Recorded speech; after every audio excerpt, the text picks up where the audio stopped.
Hi everyone, welcome to the channel. That's one day. இந்த video நம்ம என்ன பார்க்க போறோம் அப்படின்னா 10, 11, 12 உரிய ஸ்டடி பிளான் தான் பார்க்க போறோம். ஸோ நேற்று போட முடியல. ஸோ அது பதில் லீவ் ஏதாவது ஒரு நாள் எக்ஸ்ட்ரா போடுற மாதிரி இருந்தாலும் இருக்கும். ஓகேவா? ஸோ டெய்லி கொடுக்கறது கொஞ்சம் கொஞ்சமா படிச்சிட்டீங்க அப்படின்னாலே இந்த செகண்ட் மிட்டம்ல உங்களால கண்டிப்பா நல்ல ஸ்கோர் எடுக்க முடியும். ஸோ ஆல்ரெடி நீங்க நம்மளுடைய quarterly and first midterm portions cover பண்ணியிருந்தீங்க. அதாவது நான் கொடுத்த ஸ்டடி பிளான் வச்சு நீங்க கவர் பண்ணியிருந்தீங்கன்னா உங்களுக்கு வந்து கொஸ்டின்ஸ் அண்ட் நான் கொடுத்த கொஸ்டின்ஸ் எவ்வளவு ரிலேட் ஆகி வந்திருக்கு அப்படின்றது கண்டிப்பா உங்களுக்கு தெரிஞ்சிருக்கும். சோ அப்போ கண்டிப்பா நீங்க எந்த வீடியோஸும் பாப்பீங்க. சோ செகண்ட் மிட்டம் போர்ஷன்ஸ் தான் இதை கொடுத்துருக்கோம். ஃபர்ஸ்ட் 10th சயின்ஸ், அதே 11 and 12க்கு பிசிக்ஸ் கொடுத்துருக்கோம். இன்னைக்கு ஃபர்ஸ்ட் 10th புரியல பார்க்கலாம். 10th சயின்ஸ்ல லெசன் 5 கொஸ்டின்ஸ் கொடுத்துருக்கேன். சோ 10th சயின்ஸ்ல ஃபர்ஸ்ட் லெசன்ல அகாஸ்டிக்ஸ் லெசன்ல இருந்து ஆடிபிள் ரேஞ்ச் ஆஃப் ஃப்ரீக்வன்சி அந்த ரேஞ்ச் மட்டும் தெளிவா பார்த்துக்கோங்க.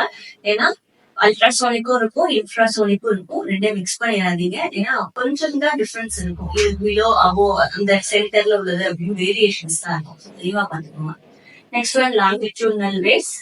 Empty vessels produce much noise than a filled one. So அந்த question. Ceilings of concert halls are curved way. So அந்த ரீசனிங் கொஸ்டின்ஸ். இந்த ரீசனிங் கொஸ்டின்ஸ்ல ஏதாவது ஒரு கொஸ்டின் எப்பயுமே வந்துடும். ஸோ நல்லா பார்த்துக்கோங்க. நெக்ஸ்ட் ரிஃப்ளெக்ஷன் ஆஃப் சவுண்ட்னா என்ன, அடுத்து அதே ரிஃப்ளெக்ஷன் டென்சர் மீடியம்ல போய் படிச்சுன்னா எப்படி நடக்கும். ஸோ இந்த கொஸ்டின் அதாவது டீடைல்ல 4 செட் சேர்த்து ஒரு டீடைல் கொடுத்துருப்பாங்க. செகண்ட் கொஸ்டினா இருக்கும். ஸோ அது ஃபுல்லா படிச்சீங்கன்னா உங்களுக்கு குழப்பம்ன்றதுனால தனித்தனியா கொடுத்துருக்கேன். டயக்ராம் வச்சு பாருங்க. அது டென்சர் மீடியம் புரியுது. போற வேவ் அப்படியே ரிட்டர்ன் பேக் ஆகும். எந்த ஒரு வேரியேஷன்ஸும் இருக்கும். அதாவது கம்ப்ரெஷனும் ரேரிஃபிராக்ஷனும் இன்டர்சேஞ்ச் ஆகாம அப்படியே மூவ் ஆகும். ஓகேவா? சோ அதுதான் இருக்கும். உங்களுக்கு ஒரு டவுட் இருக்குன்னா நம்ம வீடியோ போட்டிருக்கோம், லெசன் வீடியோல இருக்கும், அதை செக் பண்ணி பார்த்துக்கோங்க. இன்னைக்குரிய போர்ஷன்ஸ் மறக்காம கவர் பண்ணிருங்க.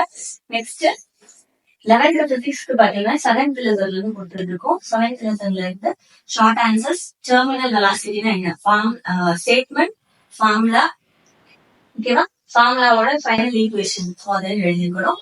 Next energy possessed by a liquid, potential energy, kinetic energy, pressure energy, மூணுக்கும் ஒவ்வொரு ஃபார்முலா இருக்கும். ஸோ அந்த கொஸ்டின்.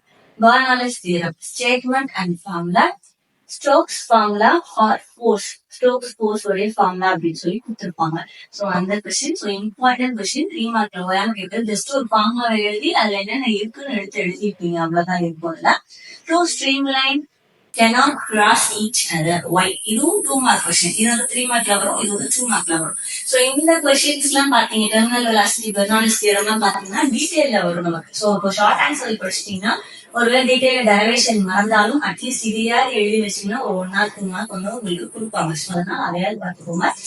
சோ இந்த கொஸ்டின் 2 மார்க்ல வர கொஸ்டின். ஓகேவா? Next relation between surface tension and surface energy. ரெண்டுக்கும் நடுவுல ரிலேஷன் டெரிவேஷன் மாதிரி கொடுத்துருப்பாங்க. T and E ரெண்டுக்கும் நடுவோட ரிலேஷன். ஓகேவா? சோ இதுவும் இம்பார்ட்டன்ட் 3 மார்க் கொஸ்டின். இன்னைக்குரிய போர்ஷனை மறக்காம கவர் பண்ணிடுங்க. நெக்ஸ்ட் 11th பிசிக்ஸ்க்கு பாத்தீங்கன்னா அதே 7th லெசன்ல இருந்தா உங்களுக்கு ஷார்ட் ஆன்சர்ஸ் கொடுத்துருக்கோம். ஸோ ஃபர்ஸ்ட் கொஸ்டின் பாத்தீங்கன்னா interference versus diffraction. Second question ரெசல்யூஷன்னா என்ன, தேர்ட் கொஸ்டின் போலரைசேஷன்னா என்ன ப்ராசஸ் மட்டும். நெக்ஸ்ட் போலரைஸ்ட் அண்ட் அன்போலரைஸ்ட் லைட்டுக்குள்ள டிஃபரன்ஸ் எப்படி இருக்கு அப்படின்றத.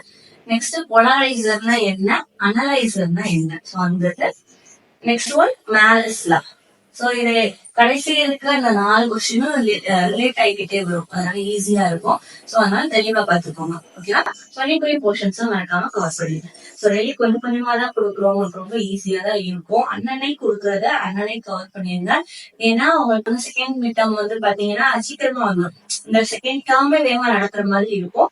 அப்போ நம்ம கொஞ்சம் நல்லா படிக்கணும் அப்படின்னா நீங்க கவர் பண்ணிக்கிட்டே இருங்க. அது போக ஃபர்ஸ்ட் வால்யூமே அப்பப்ப எடுத்து ஓபன் பண்ணி நீங்க படிச்சதை அகைன் ஒரு சும்மா ரீட் பண்ணி இல்லைன்னா பார்க்கவாறு செய்யுங்க. அப்படி இல்லைன்னா திரும்ப ஹாஃப் இயர்லி எழுதும் போது ஃபுல் போர்ஷன் எழுதுறப்ப கம்ப்ளீட்டா அப்படியே மறந்து போற மாதிரி இருக்கும். எதுவுமே ஞாபகம் இருக்காது. அகைன் நீங்க முதல்ல இருந்து படிக்கிற மாதிரி இருக்கும். அப்படி இருக்கக்கூடாதுன்னு நீங்க நினைச்சீங்கன்னா அகைன் அண்ட் அகைன் ஒரு 2 or 3 days ஒன்ஸ் ஒரு லெசனை எடுத்து சும்மா அப்படியே ஒரு தடவை பார்க்க மட்டுமா செய்யுங்க. முடிஞ்சா ரீட் பண்ணி பாருங்க. இல்லை அப்படின்னா திரும்ப ஒரு தடவை படிங்க.